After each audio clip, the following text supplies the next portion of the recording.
ఏమైంది రాజన్న? 25 నుంచి అదే 50 కేజీల డిఏపి బస్తానే వాడుతూ వస్తున్నాం. ఒకప్పటికంటే ఇప్పుడు దిగుబడి తక్కువైంది.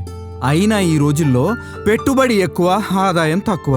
ఇప్పటి అత్యాధునిక ప్రపంచంతో పోటీ పడ్డం అంత సులువు కాదు. అంత కష్టం కూడా కాదు రాజన్న. మన మెటా ఉండగా. మెటానా?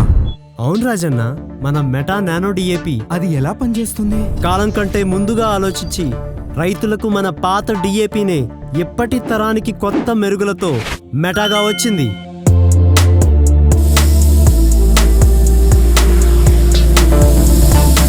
మన కొత్త మెటా మిశ్రమం ఆకు నుంచి వేరు వరకు ఉన్న ప్రతి కణంలోకి వెళ్లి పోషణ ఇచ్చి మన పంటకు శక్తి, రైతుకు అధిక దిగుబడి ఇస్తుంది.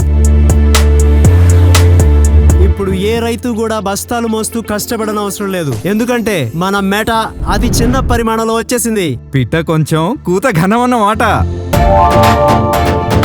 అధిక దిగుబడికి వాడండి మన మెటా డిఏపి.